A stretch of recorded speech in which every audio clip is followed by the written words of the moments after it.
ओम श्री सद्गुरु परमात्मा ने नमः।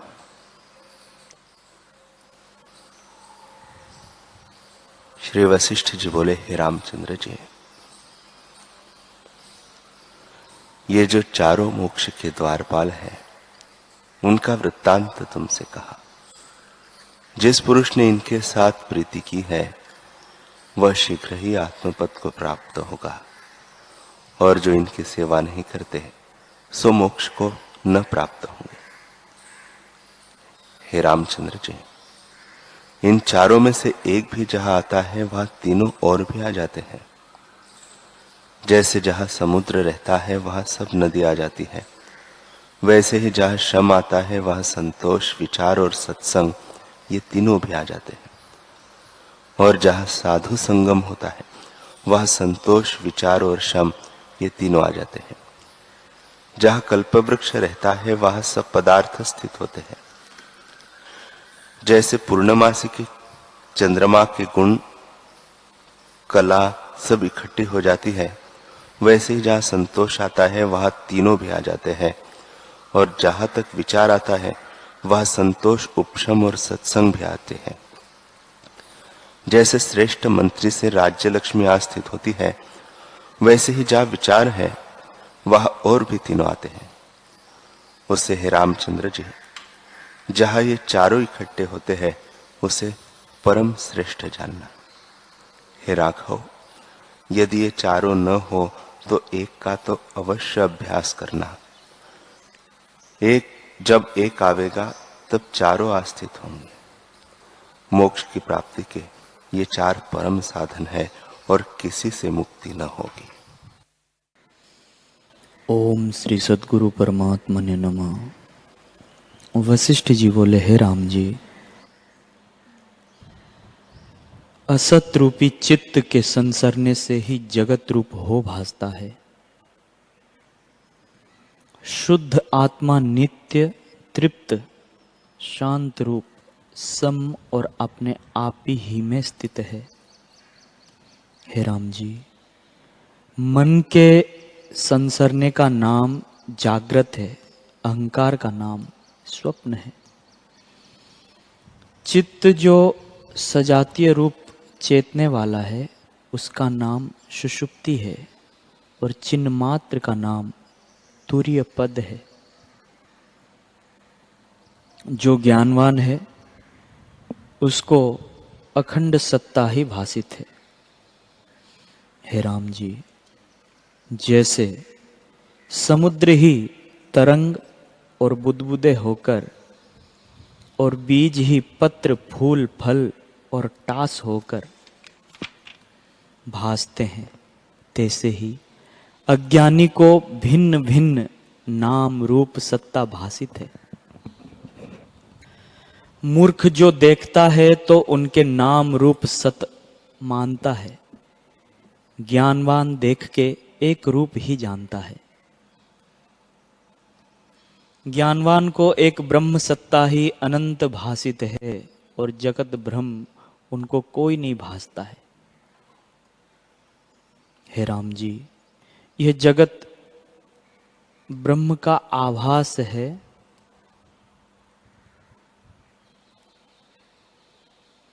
शुद्ध चिन्मात्र ब्रह्म सत्ता में फूरने से जो जीवत्व हुआ है वह जीवत्व असत है और सत की नाई होता है। जीव ब्रह्म में अभिन्न है, पर फूरने से भिन्न की नाई स्थित होता है। उस जीव में जब संकल्प कलना होती है तब मन रूप होके स्थित होता है। स्मरण करके चित्त होता है, निश्चय करके बुद्धि होती है, और अहम भाव करके अहंकार होता है। फिर कालाताल की नाई चिद अणु में तन्मात्रा फुर आती है। जब शब्द सुनने की इच्छा हुई तब श्रवण इंद्रिय प्रकट हुई। जब देखने की इच्छा हुई तब नेत्र इंद्रियां प्रकट हुई। गंध लेने की इच्छा से नासिका इंद्रिय प्रकट हुई। स्पर्श की इच्छा से त्वचा इंद्रिय प्रकट हुई, और रस लेने की इच्छा से रसना इंद्रियां प्रकट हुई। इस प्रकार पांचों इंद्रियां प्रकट हुई है, और भावना से सत्य ही असत की नाई भासने लगी।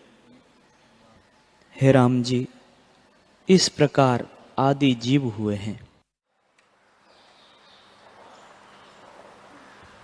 ओम श्री सद्गुरु परमात्मा ने नमः।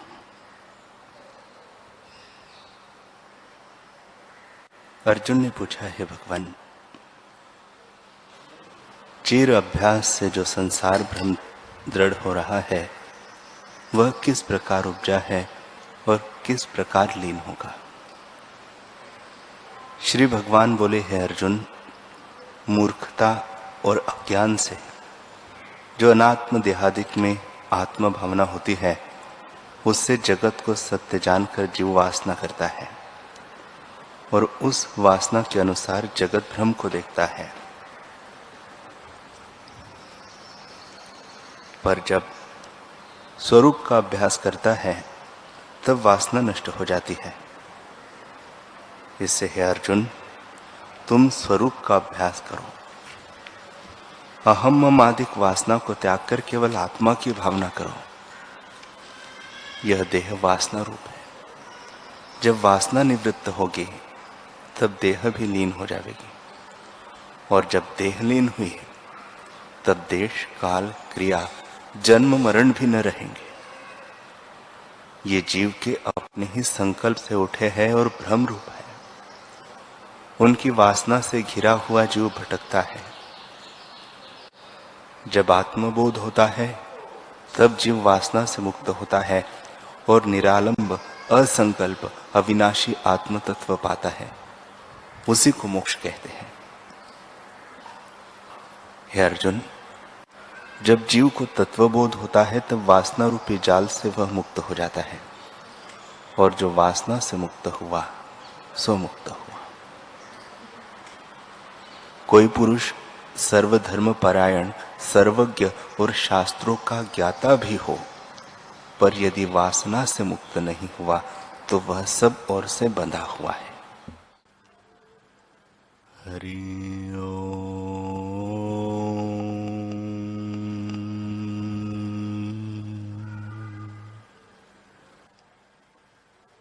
हरि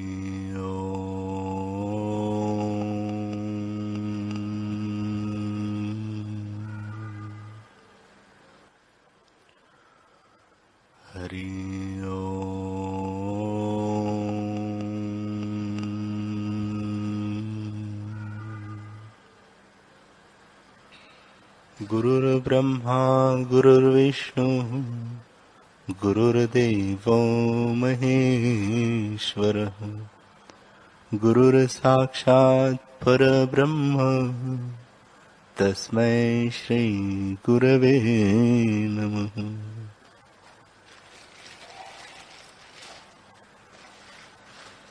श्री योग वासिष्ठ महारामायण निर्वाण प्रकरण सर्ग 247।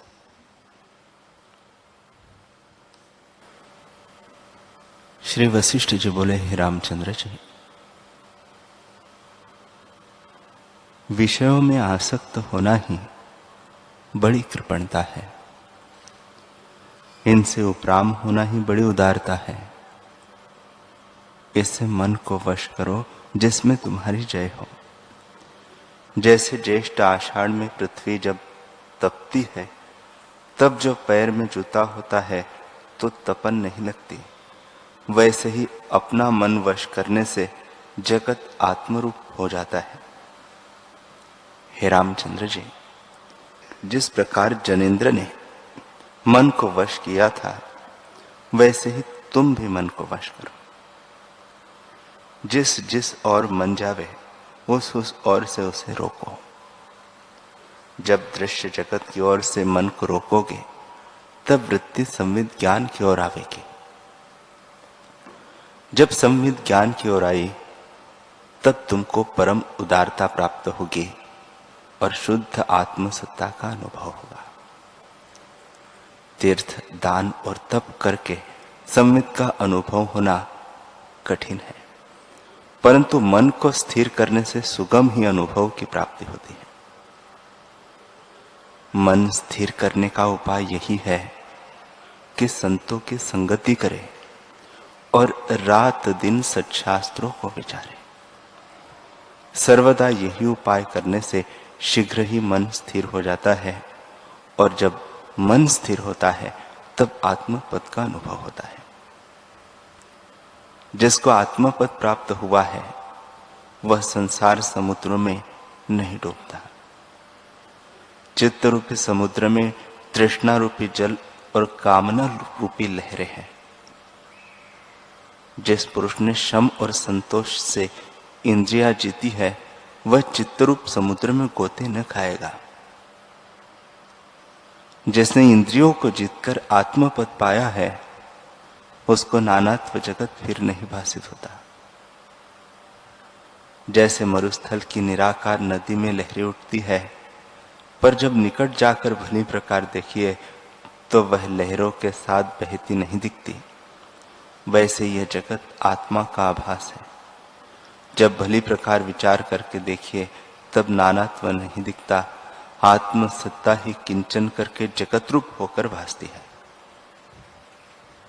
जैसे जल अपने द्रव स्वभाव से तरंग रूप होकर भासता है, वैसे ही आत्म सत्ता चेतनता से जगत रूप होकर भासती है। हे रामचंद्र जी, जब आत्मबोध होता है तब फिर दृश्य भ्रम नहीं भासता। जैसे साकार रूप नदी का भाव निवृत्त होता है तो फिर बहती है, और जो निराकार नदी का सद्भाव निवृत्त होता है तब फिर नहीं का सद्भाव होता है। निराकार मृग तृष्णा की नदी जब ज्यों की त्यों जानो तब फिर सत नहीं होती। हे रामचंद्र जी, वास्तव में न कर्म है, न इंद्रिया है, न कर्ता है, अर्थात कुछ उपजा नहीं। जैसे स्वप्न में नाना प्रकार की क्रिया और कर्म दिखते हैं, परंतु सब आकाश रूप है, कुछ बनी नहीं, वैसे यह भी जानो। आकाश रूप आत्मा में आकाश रूप जगत स्थित है। जैसे अवयवी और अवयव में भेद नहीं, वैसे ही आत्मा और जगत में भेद नहीं है। और जैसे अवयव अवयवी का रूप है, वैसे ही जगत आत्मा का रूप है। जब आत्मा में स्थित होगी तब अहम तम आदि शब्दों का अभाव हो जाएगा और द्वैत अद्वैत शब्द भी न रहेंगे। द्वैत अद्वैत शब्द भी अज्ञानी को समझाने के लिए कहे हैं। जो वृद्ध ज्ञानवान है वे इन शब्दों पर हंसते हैं और कहते हैं कि अद्वैत मात्र में इन शब्दों का प्रवेश कहाँ है। जिनको यह अवस्था प्राप्त हुई है उनको न बंधन है और न मोक्ष है। हे रामचंद्र जी, सुषुप्ति और तुर्यावस्था में कुछ थोड़ा ही भेद है। सुषुप्ति में अज्ञान और जड़ता रहती है और तुर्यावस्था में अज्ञान और जड़ता नहीं रहती। वह चैतन्य अनुभव सत्ता रूप है। स्वप्न में जागृत में भी भेद नहीं है, परंतु इतना भेद है कि अल्पकाल की अवस्था को स्वप्न और चिरकाल की अवस्था को जागृत कहते हैं। हे रामचंद्र जी, जागृत, स्वप्न और सुषुप्ति ये तीनों स्वप्न और सुषुप्ति रूप है। जागृत और स्वप्न ये उभय स्वप्न रूप है। सुषुप्ति ज्ञान रूप है, जागृत तुर्य रूप है और जागृत कोई नहीं। जिसके जागने से फिर भ्रम प्राप्त हो उसको जागृत कैसे कहिए? उसको तो ब्रह्मात्र जानिए। जिस जागने से फिर भ्रम को प्राप्त हो, जिस जागने से फिर भ्रम को प्राप्त हो, उसका नाम जागृत है। जागृत, स्वप्न, सुषुप्ति और तुर्य इन चारों अवस्थाओं में चिन्मात्र घनीभूत हो रहा है। वह चारों को नहीं दिखता। ज्ञानवान प्राण का स्पंदन रोककर आत्मा की ओर चित्त को लगाते हैं। परस्पर ज्ञान मात्र का निर्णय और चर्चा करते हैं और ज्ञान ही की कथा कीर्तन करते और उससे प्रसन्न होते हैं। ऐसे नित्य जागृत पुरुष जो निरंतर प्रीतिपूर्वक आत्मा को भजते हैं, उनमें आत्म विषयणी बुद्धि उदय होती है और उससे वे शांति को प्राप्त होते हैं। जिनको सदा अध्यात्म का अभ्यास है और उस अभ्यास में जो तत्पर हुए हैं, उनको आत्मपद प्राप्त होता है। जो अज्ञानी हैं, वे राग द्वेष से जलते हैं। जिनको आत्मा का दृढ़ अभ्यास हुआ है, उनको शांति और आत्मस्थिति प्राप्त होती है। उन्हें उस स्थिति के आगे इंद्र का राज्य भी सुखे तृण सा तुच्छ लगता है। सब जगत उनको आत्मरूप दिखता है। जो अज्ञानी है, उनको नाना प्रकार के जगत दिखते हैं। जैसे सोए हुए पुरुष को स्वप्न की सृष्टि सत्य भासती है, वैसे ही जागृत को स्वप्न की सृष्टि भी अपना रूप जान पड़ती है। ज्ञानवान को सब आत्मरूप दिखता है, आत्मा से भिन्न कुछ नहीं दिखता।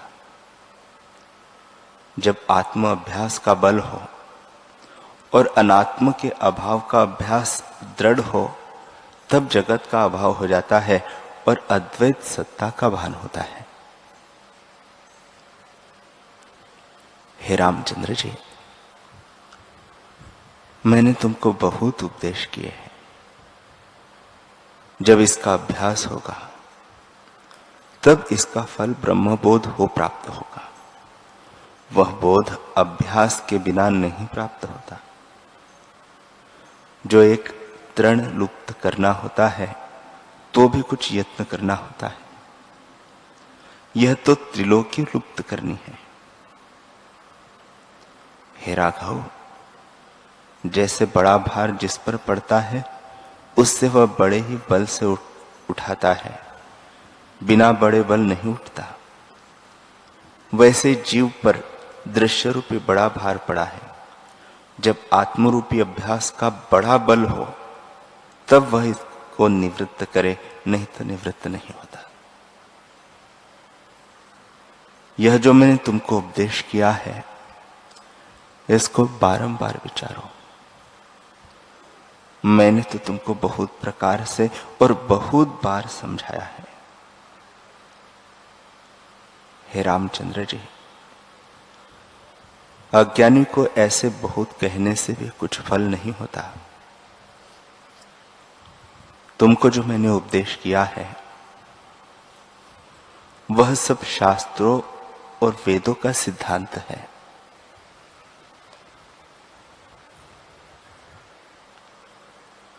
जिस प्रकार वेद का पाठ करते हैं, उसी प्रकार इसका पाठ कीजिए और विचारिए।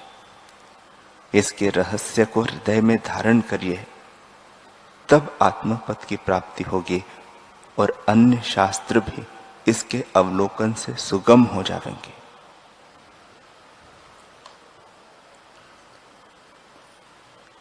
यदि नित्य इस शास्त्र को श्रद्धा सहित सुने और कहे, तो अज्ञानी जीव को भी अवश्य ज्ञान की प्राप्ति होती है। जो एक बार सुनकर कहने लगा कि एक बार तो सुना है, कि फिर क्या सुनना, उसकी भ्रांति निवृत्त न होगी। जो बारंबार सुने, विचारे और कहे, तो उसकी भ्रांति निवृत्त हो जाएगी। सब शास्त्रों से उत्तम युक्ति की संहिता मैंने कही है, जो शीघ्र ही मन में बैठ जाती है। जो पुरुष मेरे शास्त्र के सुनने और कहने वाले हैं, उनको बोध होता है और दूसरे शास्त्रों का अर्थ भी भली भांति खुल जाता है। जैसे नमक का अधिकारी व्यंजन है, उसमें डाला गया नमक स्वादिष्ट होता है और प्रीति सहित ग्रहण किया जाता है, वैसे ही जो इस शास्त्र के सुनने और कहने वाले हैं, वे और शास्त्रों का भी सुंदर अर्थ करेंगे। हे रामचंद्र जी, किसी और पक्ष को मानकर इसे सुनना त्यागना चाहिए। जैसे किसी के पिता का खारी कुआं था और उसके निकट एक मीठे जल का भी कुआं था, पर वह अपने पिता का कूप मानकर खारी ही जल पीता था और निकट के मीठे जल के कुएं का त्याग करता था। वैसे ही अपने पक्ष को मानकर मेरे शास्त्र का त्याग न करना। जो ऐसे जानकर मेरे शास्त्र को न सुनेगा, उसको ज्ञान न प्राप्त होगा। जो पुरुष इस शास्त्र में दोष का आरोपण करेगा कि यह सिद्धांत यथार्थ नहीं कहा, उसको कभी ज्ञान न प्राप्त होगा। वह आत्महंता है, उसके वाक्य न सुनना। जो प्रीतिपूर्वक पूज्य भाव करके श्रद्धा से सुनेगा और विचार कर पाठ करेगा, उसको निर्मल ज्ञान प्राप्त होगा और उसके कर्म भी निर्मल होंगे। इससे यह नित्य प्रति विचारने योग्य है। हे रामचंद्र जी, तुमको मैंने अपने किसी स्वार्थ के लिए उपदेश नहीं किया, केवल दया करके किया है। तुम जो किसी से कहना तो स्वार्थ के बिना दया करके कहना।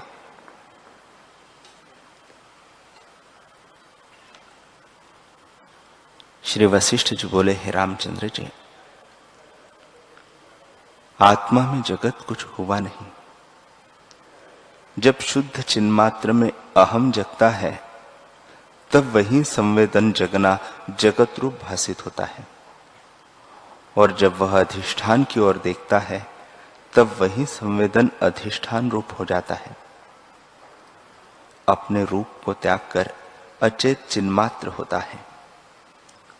हे रामचंद्र जी, स्फुरण और अस्फुरण दोनों में वही है, परंतु फुरने से जगत भासता है। वह जगत भी कुछ और वस्तु नहीं, वही रूप है। जब संवेदन फुरने से रहित होती है, तब चिन्मात्र रूप हो जाती है। इस कारण ज्ञानवान को जगत आत्मरूप भासता है, ब्रह्म से भिन्न नहीं दिखता। जैसे किसी पुरुष का मन और जगह गया हो, तो उसके आगे शब्द होने पर भी वह उसे नहीं सुनाई देता। वह कहता है कि मैंने देखा या सुना कुछ नहीं, क्योंकि जिस ओर चित्त होता है उसी का अनुभव होता है। वैसे ही जिनका मन आत्मा की ओर लगता है, उनको सब आत्मा ही दिखता है। आत्मा से भिन्न जगत नहीं प्रतीत होता। पर जिसको आत्मसत्ता का प्रमाद है और जगत की ओर चित्त है, उसको जगत ही दिखता है। हे रामचंद्र जी, ज्ञानवान के निश्चय में ब्रह्म ही है और अज्ञानी के निश्चय में जगत है। तब ज्ञानी और अज्ञानी का निश्चय एक कैसे हो? जो मनुष्य स्वप्न देख रहा है, उसे स्वप्न का जगत दिखता है, और जागृत को वह जगत नहीं दिखता। तब उनका एक ही निश्चय कैसे हो? जगत के आदि और अंत दोनों में ब्रह्म सत्ता है, और मध्य में भी उसे ही जानो। आत्मसत्ता ही चेतनता से जगत रूप होकर दिखती है। जैसे स्वप्न की सृष्टि के आदि में भी ब्रह्म सत्ता होती है, अंत में भी ब्रह्म सत्ता होती है, और मध्य में जो भासित होता है वह भी वही है। आत्मा से भिन्न कुछ नहीं। वैसे यह जगत आदि अंत और मध्य में भी आत्मा से भिन्न नहीं। ज्ञानवान को सदा यही निश्चय है कि जगत कुछ उपजा नहीं और न उपजेगा। केवल आत्मसत्ता सदा अपने आप में स्थित है और सब ब्रह्म ही है। अहम त्वम आदि अज्ञान से भासित होता है। जैसे स्वप्न में अहम त्वम आदि का अनुभव होता है, तो अहम त्वम आदि भी कुछ नहीं, सब अनुभव रूप है। वैसे यह सब जगत अनुभव रूप है। हे रामचंद्र जी, जैसे एक ही रस फूल, फल, टहनी और वृक्ष होकर दिखता है, रस से भिन्न कुछ नहीं होता, वैसे ही नानात्व रूप जगत दिखता है, परंतु आत्मा से भिन्न नहीं है। जैसे संकल्प नगर और संकल्पपुर अपने अपने अनुभव से भिन्न नहीं, परंतु स्वरूप के विस्मरण से आकार रूप दिखते हैं, वैसे यह जगत का आकार जो दिखता है वह ज्ञान रूप से भिन्न नहीं है। सब जगत आत्मरूप है, परंतु अज्ञान से भिन्न भिन्न लगता है। यह सब जगत अपना आप रूप है। जब आत्मरूप है तब ग्राह्य ग्राहक भाव कैसे हो? यह मिथ्या भ्रम है। पृथ्वी, जल, तेज, वायु, आकाश, पर्वत, घट, पट आदि सब जगत ब्रह्म रूप है। ज्ञानवान को सदा यही निश्चय रहता है कि अचेत चिन्मात्र अपने रूप में स्थित है। ब्रह्मादिक भी कुछ स्फुरित होकर उदय नहीं हुए, ज्यों कि त्यों है। उत्थान कुछ नहीं हुआ, परंतु अज्ञानी के निश्चय में नाना प्रकार का जगत और उत्पत्ति, स्थिति, प्रलय, ब्रह्मादिक सब है।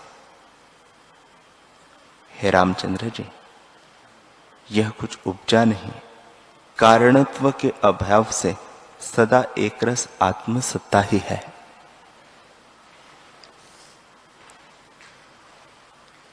श्री वशिष्ठ जी बोले, हे रामचंद्र जी, अब जागृत और स्वप्न का निर्णय सुनो। जब मनुष्य सो जाता है तब स्वप्न की सृष्टि देखता है। जब जागृत रूप भासित होती है और जब वह स्वप्न निवृत्त होता है तब फिर यह सृष्टि देखता है, तो यही जागृत होकर भासित होती है। यहां सोकर स्वप्न में जागृत होती है और वहां सोकर यहां जागृत होती है, तो स्वप्न जागृत हुआ।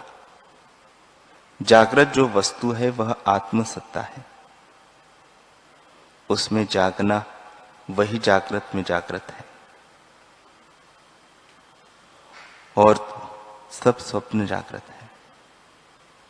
जब मनुष्य यहां शयन करता है तब स्वप्न का जगत सत्य होकर दिखता है और यह असत्य हो जाता है, और स्वप्न में वहां शयन करता है, अर्थात जब स्वप्न से निवृत्त होता है और जागृत में जागता है तब वह असत्य हो जाता है और वह स्वप्न जागृत में स्मरण हो आता है।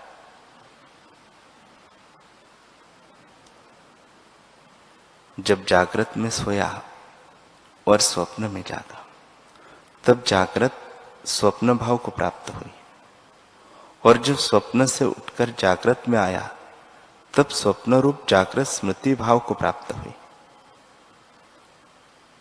जब सब जागृत हुई तो हे राघव, स्वप्न तो कोई न हुआ, इसको सब जगह जागृत हुई, और जागृत तो कोई न हुई, क्योंकि जब जागृत से स्वप्न में गया तब स्वप्न जागृत रूप हो गया और जागृत स्वप्न हो गई, और जब स्वप्न से जागृत में आया तब जागृत जागृत रूप हो गई और स्वप्न जागृत स्वप्न रूप हो गई। तो हुआ यही कि जागृत कोई नहीं, सब स्वप्न और असत्य रूप है।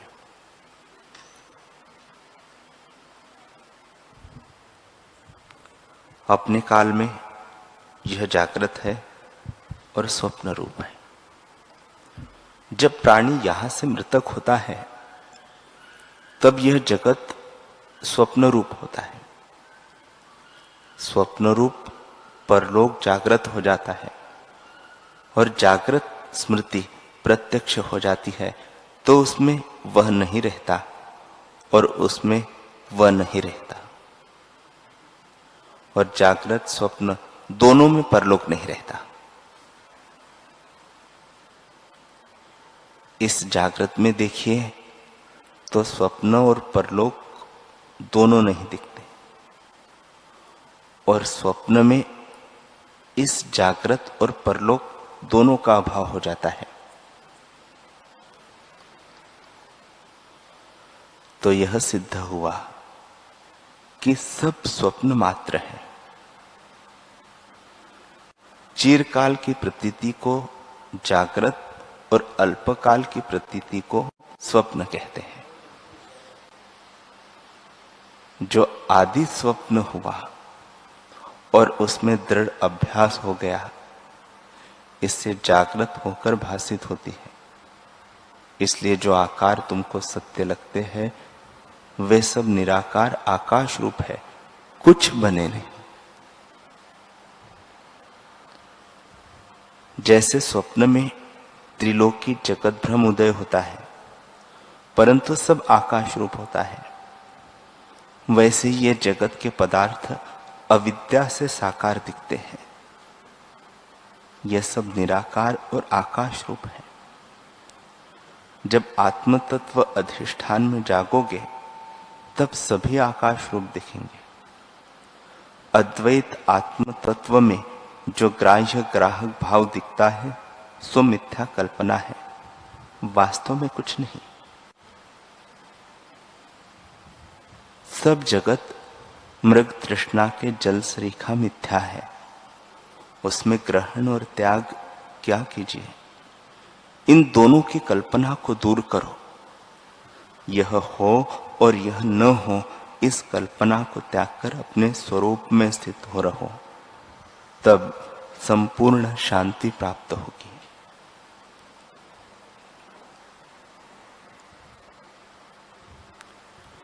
वशिष्ठ जी बोले, हे राजन, इन अर्थों का जो आश्रयभूत है वह मैं तुमसे कहता हूं। इस जगत के आदि में अचेत चिन्मात्र था, उसमें किसी शब्द की प्रवृत्ति न थी, अशब्द पद था। फिर उसमें जागना जगा और उसका आभास जगत हुआ। उस आभास में जिसका अधिष्ठान की अहम प्रतीति है उसको जगत आकाश रूप दिखता है, और वह संसार में नहीं डूबता क्योंकि उसको अज्ञान का अभाव है।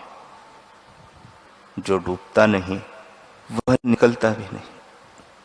इसके लिए अज्ञान की निवृत्ति और ज्ञान का भी अभाव है, क्योंकि वह स्वतः ज्ञान स्वरूप है।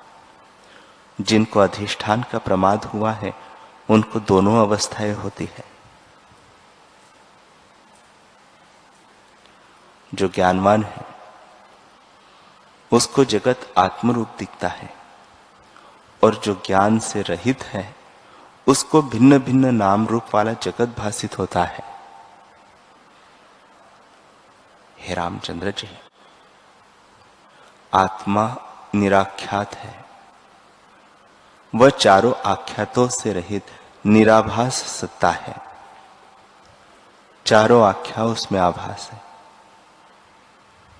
एक आख्यात, दूसरा विपर्य आख्यात, तीसरा असत्य आख्यात और चौथा आत्मा आख्यात। ये चार आख्यात है। आख्यात ज्ञान को कहते हैं। यह ज्ञान कि मैं अपने को नहीं जानता आख्यात है। अपने को देह इंद्रिय रूप जानने का नाम विपर्य आख्यात है। जगत असत्य जानने का नाम असत्य आख्यात है, और आत्मा को आत्मा जानने का नाम आत्माख्यात है।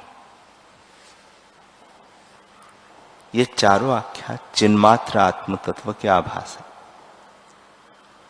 आत्मसत्ता निर्विकल्प अचेत चिन्मात्र है, उसमें वाणी की गति नहीं है।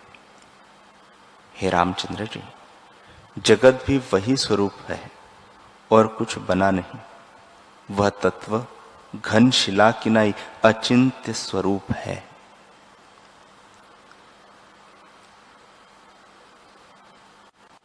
इस पर एक आख्यान है जो श्रवणों का भूषण है, इसलिए तुमसे कहता हूं, वह द्वैत दृष्टि का नाश कर ज्ञान रूपी कमल का विकास करने वाला सूर्य और परम पावन है, उसे सुनो।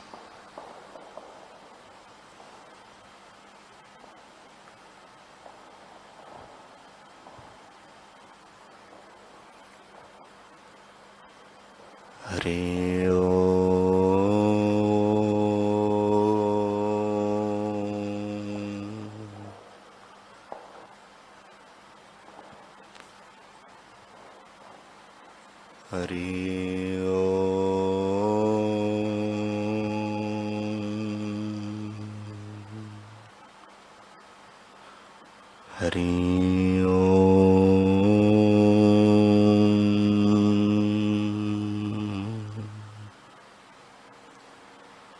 ओम सहना भवतु सहनौ भुनक्तु सह वीर्यं करवावहै तेजस्विनावधीतमस्तु मा विद्विषावहै। ओम शांति शांति शांति। श्री सद्गुरुदेव भगवान की जय।